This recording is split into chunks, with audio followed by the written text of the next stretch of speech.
Okay, so let's go into the 2010s. I predict that there's going to be a lot of changes here. This is what destroyed everything. So the 2010s, obviously, Tinder, Bumble comes out 2012. Well, Instagram comes out 2012. Tinder, Bumble, the iPhone 3 comes out. This is the biggest selling iPhone. iPhone 1 and 2 didn't do anything.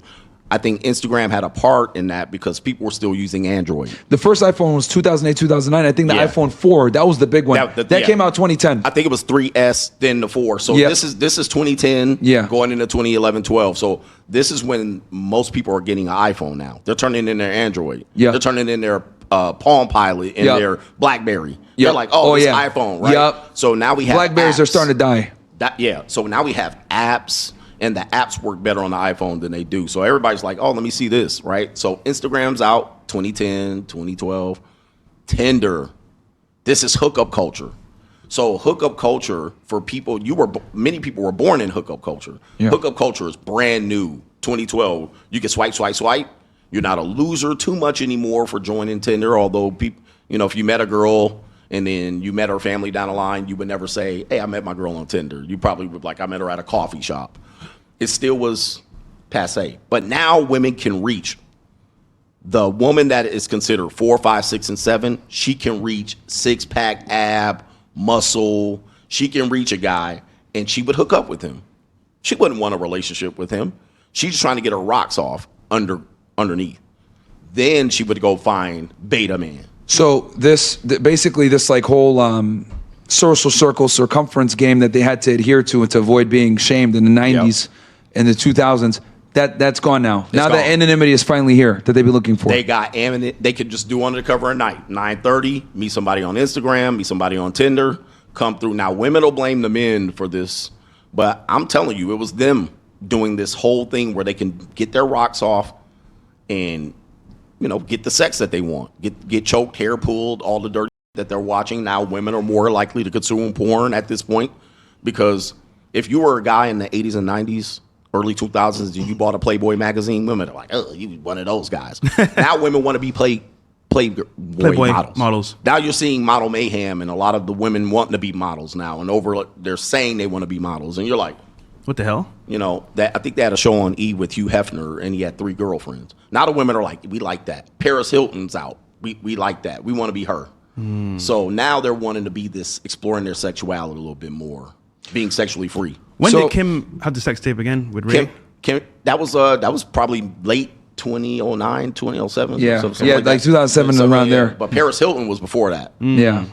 So would it be fair to say that like this hookup culture like began basically in 2010, where women were now indiscriminately, well, they're discriminate, but to a degree, right? Where it's like mass, where they're starting to hook up with guys. They're exploring their sexual freedom. Because I remember it would be on reality TV a little bit. Like I remember like Jersey Shore and The Real World and all this stuff. Like you would see hookup culture there. Yeah. But maybe that was something reserved for television entertainment.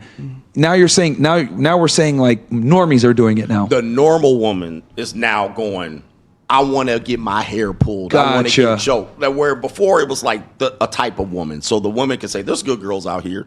But now the normal woman's going, gotcha. I'm going to match with this guy. He's just going to come through, beat the brakes off of me, and then go. But sex was more free.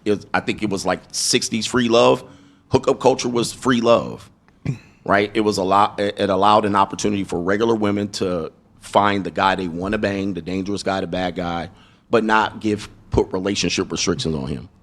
Okay. At the same time, she's dating me, you, and telling us we need to date them, wait 90 days, want to get married. So she's playing both sides. So women are also starting to date multiple men now. They're having rosters. They got rotations and now they're getting rosters. Yeah. Versus they couldn't do that before. They would lose because the social circle would find out. Everybody would find out because I could be like, go to church. Hey, what about Tiffany? Oh man, don't mess with Tiffany. Right now, Tiffany could be out there over here and then also dating over here. So what would you say? You mentioned a bunch of different dating apps, social media, whatever. But what do you think was the biggest contributor to the hookup culture that began in the 2010s? Tinder and Instagram. But Instagram wasn't what it was today. Yeah. Instagram was a photo filter app. What about Facebook? Because Facebook is still popular at this point. But would people use it for? Facebook is a facade. People want to put their best. So people wasn't out there hoeing on Facebook. Gotcha. Right? Yeah. Now you might cheat on your wife on Facebook. It's more family. It's more family oriented. I'm a good person. Here I am. I'm What about MySpace? Because MySpace was a thing too. MySpace and Black Planet was a thing. Yeah, that was a thing. Black Planet? Yeah, it was called Black Planet. Yeah, back in the day. That was now Black Planet. You see, can I go even further than this? Yeah. Okay, I don't even know what the hell is Black Planet. Whatever the black community does, the greater society will do 5, 10, 15 years down the line. Yeah. So the debauchery started with black people on Black Planet. That came out of Freaknik. So Black Planet was a place where, the thoughts was on. Okay. And MySpace was kind of right around the same time. So, but you still weren't really meeting a girl on MySpace and banging her. Got it. It was just some girl out there going. Just chatting. Yeah, you just chatting with her, and you really wasn't like, okay, fly out, drive out. I'm gonna go see you. She was just a woman out there. Whereas in 2010, 12, 13, Instagram started to become before. And a lot of you guys don't remember this. There weren't celebrities on Instagram.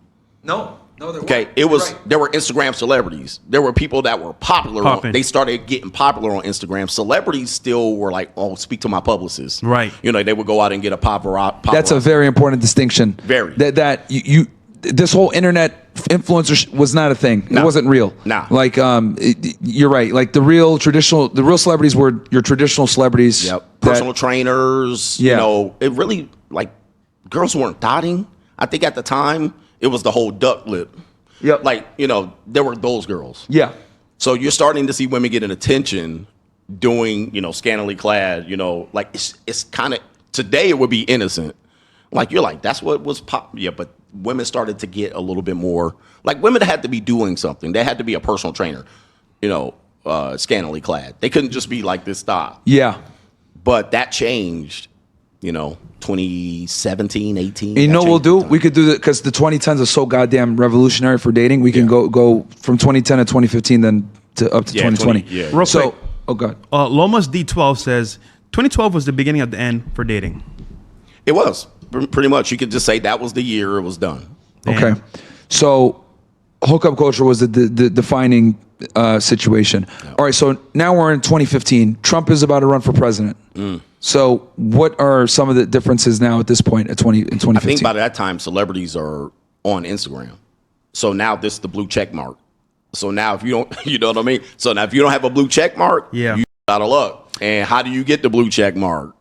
How do you get a major following? Instagram, like, it's hard to build your Instagram following if you're not a celebrity. Yeah. So now this is the rise of internet celebs now. Internet celebs. So I remember when I came to the space, people said Instagram is not a dating app. You're crazy. You're trying to sell a course. I'm like, no, this is the new matter for dating. And it's funny because the blue check mark meant something back in the day. It meant something. It meant you're an actual celebrity, verifiable. The legacy check. This is actually you. Yep. Nowadays, what is it?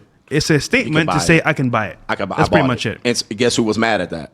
Celebrities. They were mad because now we can put ourselves on par, and their check doesn't mean anything anymore because I can pay. I'll be honest, bro. Me and him both had legacy verifications. We were pissed. Yeah. Right. We're like, what the fuck, there you bro? Go. Yeah, because now I can get in. Yeah. And be like, because I think I was contacted. How do I get a blue check mark? Yeah. Because they were hard to get, dude. Yeah, no. Like, Dude, it's very hard to get. Back in the day, you needed a publicist or you needed a bunch of articles with a bunch of press to get that actual check. For real. Nowadays, you just pay what, $12? $12 a month, you get a check. Yeah, exactly. Done. So, but I was pissed. Right.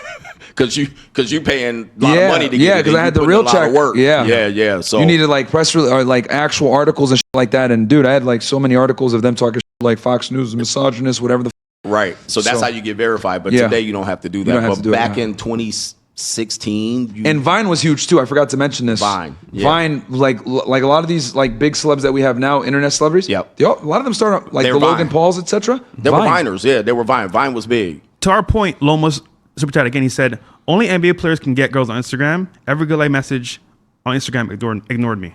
Well, who is Lomas? I don't know who he is. You ugly man. You're right. Exactly. Let me tell you something. You ugly. What Fresh was talking about. Fresh said Instagram is the number one dating app in the world. 100%. It's the number one dating app in the world. It trumps any of them by far. Now the problem is we're talking about monetize now. You're gonna have to have some lifestyle money to be able to very much do well on Instagram or be fit. And for us as men, it's competition. No matter where you look, who is the best man that I can find in my area to date? But Instagram is worldwide now. So you can compete against Odell Beckham, a Drake, a Future. It's like, bro, these got the majority of women feeding after them. and you're a regular guy with a regular job posting selfies in the mirror, like, huh. So would you say? What you gonna do? Go ahead. But you know what's crazy though? Yeah. Where guys don't understand, Drake a 5 in your area. Bro. Right. Thank you. Right. Yeah, so, bro. but you're looking at her saying she ain't. We got all a that. 5 right now that we're gonna put on camera soon. You're like, Yeah. We got a video react to after this, guys. Coach, yo, coach, that's genius. Yeah. You know what's crazy? Be like, oh, bro, I know baddies, I know 10s. I'm like, really? Let me see your 10. Oh, nah, bro, nah. Right. But then when you go actually see them in person, bro, they're in 4s or 3s. That's the other thing. But then they see you, oh, I'm a hit on this. Oh, she's a 5 or 6. Right. To bring you down. Yeah, right. But it's like, no, come on, man. Exactly. Let me capping, bro. Exactly. It's funny, Yep. though. So now we're in 2015. So in 2015, you're saying we're starting to get the shift in the rise of the e-celebrity. The e-celebrity. Yeah, because Vine at this point is like, was Vine still around 2015? I think it had just started. Just started, Yeah. I believe. I thought- It might be started phasing out. Yeah, I think it started because I think it came out 2013ish. Yeah. and then it's maybe started phasing out. 17, 18. I think Twitter Okay. bought it at one point. Yeah, if I'm but not Instagram mistaken. is mainstream now. Everyone got an Instagram. Everybody got it. Right. You don't got an Instagram? What's wrong with you? Like what? Well, Yeah. We're banned, so yeah. Yeah, I would say, yeah, we're banned now. Maybe we'll come back. But yeah, at this point, so you're starting to see Instagram, like, if you don't got Instagram, people look at you like you're weird. Right. So we start to see the rise of social media. What else do you think, I guess, from 2015s? Well, actually, you know what? Compare and contrast it to the 80s and 90s. Okay, so now let me There tell we you go. something. Yeah. A woman could not get married. Like that couldn't be her goal. She can push off. She can say, hey, I got my 20s. I'm gonna live out my 20s. I'm gonna have fun. You're starting to see this fly out element where people are going to Dubai. Oh, where are they going for? Now we know they're getting doo-dooed on, right, by a sheik. But for the most part, women are looking at it like, I have extended life. The options just aren't in front of me anymore. And for men, you're seeing that men are going, okay, I don't have a blue check mark. I don't have a physique, 6-pack abs. I don't have, a nice car. And we're seeing women give these guys attention.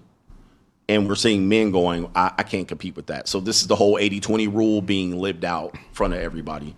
But hookup culture is going to start to phase out at this point. So I would say hookup culture really only lasted really till about 2020, COVID. So 2012 to 2020 was hookup culture where you could be like, I'm getting sex for free. Okay. Right. All right. Now let's get into 2020 now. 2020. Because this is also a big shift from the pandemic. Yep. So you got the pandemic, you got COVID, everybody's at home. Yeah. They're on their phones, they're on YouTube, they're on social media. Dating media app is going had a crazy. huge jump and social. Yeah. Yeah, so everything's going crazy. COVID, you start seeing women more latch on to try to get a relationship, right? Yeah. Because they're at home more, they want somebody. I call them a quarantine boo, Yeah. right? They can quarantine with some dudes. But at the same time, you're also seeing women still out there, using their 20s to f around. Yep. And hustling and monetizing. And hustling and monetize. So now we got because a lot of them lost work. Yes, they like lost a lot of work. these women that were like bartenders or like strippers or any of this stuff where they like monetized their beauty. Yep. And they had to go somewhere to do it. Now they don't have a job. Now they have a job. So now OnlyFans started 2016, but it still was like I would say sugar dating became huge too at this point. sugar. So at this point, now they're overtly sugar daddying. It was like a joke before. Oh, Yeah. I'm gonna give me a rich guy. Yeah. Now you're seeing them do it. So seeking arrangements is 2018, 2019. Women are losing their jobs. Young women, they're not going to school because of COVID. So now you're seeing it overtly being lived out. So I call it the monetized dating marketplace right around COVID. Also, back then, there were scouts going to strip clubs, going Yeah. to clubs, trying to find girls that were working. So you know what? Stop this. The OnlyFans, I'll manage you. Oh, wow. Constantly. Oh yeah, the rise on of that time. OnlyFans too. Yeah. Yeah, Good rise point. of Yeah. OnlyFans. A lot of Yeah. people forget that OnlyFans has been around since like 2016. Yep. But it became huge in 2020 And COVID. because all these girls that made money being bottle girls, strippers, dancers, everything else like that. Now they're like, damn, I need to make money, Yeah. so they get on OnlyFans. Like Yeah. every dancer, every stripper did OnlyFans. You had to. They I mean, didn't have it- because yeah. you don't have any means to be able to go out You there couldn't and do earn. nothing. So you got a sugar daddy, you got OnlyFans. So now what happened was guys started to see it. At this point, we're popular. You're popular. You're flowing, right? Yeah. At that point, we're already doing this type of content. We're exposing this. YouTube right? was huge too. Like, well, I mean, Yeah. basically, I would say 2020 was a turning point where a lot of people started to shift to watch their favorite content creator versus television. correct. Like we started to see the mainstream media die a bit. Trump had already been doing this too, calling it fake news for Fake 4 news. years. Yep. Yeah. Right. So we're starting to see the rise of independent media. the rise of the people using the internet and watching their favorite influencer versus like television. Yep. But yeah, sorry, continue. Well, I remember I went to right when COVID hit. My channel's already. I'm over 100,000 subs. Yep. But I'm going to Best Buy during COVID, and people are buying lights, cameras, microphones. So people becoming influencers. Yeah. Women, men, couples, families. So everybody's TikTok is now gaining traction. So now people want to be. Now you're a celebrity. YouTube became super because like I remember like dudes used to just record with their iPhone and put videos up on some. Bro, if you try to do that now, like, and you're new, if you're already in the game and you can get away with it. But like, let's say you're new and you're just making a channel, bro, it ain't gonna cut it. You just sitting there with your phone. I remember at Best Buy, we used to go buy cameras back in the day. It was so competitive. Sold out. Yeah. I'm like, wait, hold on. Camera sold out, light sold out. How's this possible? How? I want to be a creator. Everybody started creating. Yeah, actually, now that you mention it, bro, during the like, I couldn't get a. You couldn't get roll mics. You couldn't get roll mics. You couldn't get cam links. Cam links. I remember. That's right, bro. Yeah. So for everyone watching this, right? If you want to stream, one of your best friends that you're gonna need, if you don't have a switcher, which most people don't use switchers, that's a bit more sophisticated when you got multiple cameras. Yeah. But what you would do if you have one camera and you're streaming, you use a cam link, and that cam link, what it basically does is it connects your computer to the camera.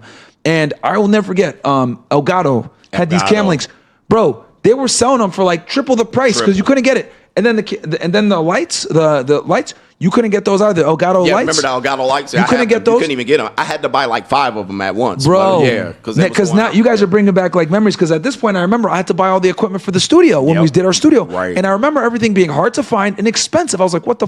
But yeah, you're right, because you're starting to see people get into being in content creation, and then also you're starting to see like television companies, news broadcasters, etc. They're getting on YouTube now. So they're not on I don't TVs. know if you remember that YouTube around 2019 tried to sell out all the YouTubers.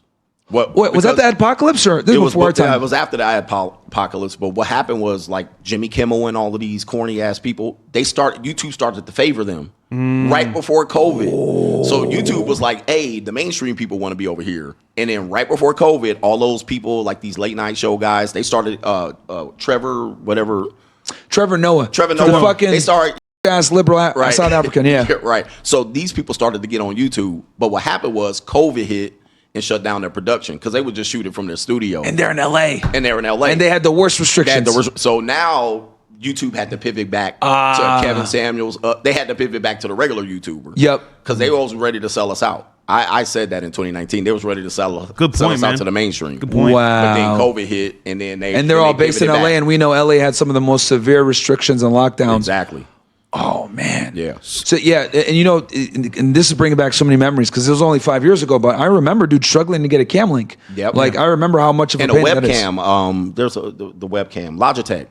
Like, dude, I remember seeing Logitech webcams for $900. Yeah, that's crazy. They're robbing everybody, bro. Couldn't get them. And the thing too also is that what ended up happening, I realized, is if you guys watch YouTube creators from like 2019 or before or prior, you're gonna see like people use their phones, they use more rudimentary equipment. Mm-hmm. But then once you get into the 2020s, dude, people are using damn near production like TV level stuff. Yeah. Well, right? you change in this space. You change the game, and I always say that you change the game because like AMS would just get his phone. He just sit it up like this. AMS would just be like, you know what I mean? He would come on. One of a kind. And so we all was like, that's how we get put on.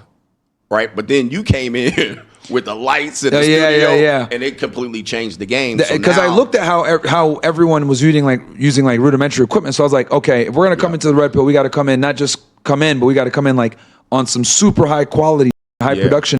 Yeah. To stand out. And that's kind of what was like my thought when I was buying the equipment. And then also having it more as a talk show, I thought was a better idea because what I noticed, because the other thing too, and I'll talk about this because I know you had talked about it to some other people, like everyone was scared of censorship for YouTube, right? And it's one thing when you're just sitting there just on women all day, right? But if you are having a discussion or a debate or a conversation, it's going to be a little bit easier to kind of maybe bypass hate speech a bit, right? And then obviously that led the way for having these discussions with women. But yeah, I remember in the manosphere, man, like guys were getting censored like that because, you know, they were just like on chicks all day. Yeah, all day. I mean, and most of the guys were doing car videos. You know what I mean? They in the basement, you know, there's some dark, dingy. So they're just like these guys that aren't respectable. So once the studio element came in, it was like, okay, we got to treat these guys with official. respect. They're official. They got podcast, studio, equipment. it just changed. So now that the guys today, they're like, oh, I got something to say, and then they pull their phone out, they're not going to gain traction. I think the other thing with us that I don't want to pat myself too much on the back, but we were able to like bring red pill creators like you, like Rolo, and like people are seeing you guys in another environment. Yes, right. Like in a professional in environment. a professional environment in a studio. Like, so I think people really enjoyed like seeing that. Like, oh, I'm watching Coach, but he's like not at his regular studio. Yeah. He's here hanging out with these dudes, and they're sitting together at a table, and they're talking. Yeah, this is awesome. That wasn't because we didn't have that in the red pill yet. That we didn't wasn't have that. done. Most people would do these little. I'm gonna pull you up on the stream, and then you got the stream. But now we're live. We're more colorful. And I just think for that, it changed the game for everybody else. But all genres were doing better cameras, better quality content, better editing. People are starting to get teams. You got a team. Yep. Live streaming. Live streaming. Yep. And I'll say this too, right? Like, I genuinely think like, though we kind of did the thing with the podcast in the red pill space. Look, if you came up with us, you're going to continue to come on the show. Right. No matter how big we get, we're always going to bring people on because at the end of the day, this started off as a red pill podcast, is going to end as a red pill podcast. And, whether it's women or politics or whatever it is, it's the truth. And that's one thing I really like because it's bring other guys in. Because a lot of you guys like do your own, right? So you stream, it's just you. But I think there's a certain satisfaction viewers get from having, them right now watching their favorite streamer. Maybe you're their favorite streamer, but now they're able to see you interact with us and us ask you questions and like kind of have you in a different situation where it's like, oh, I'm answering questions and it's off the cuff versus like when you stream, I know you're very organized and you have a template. Well, with us, it's like now you're able to be more chill. More of a personality. So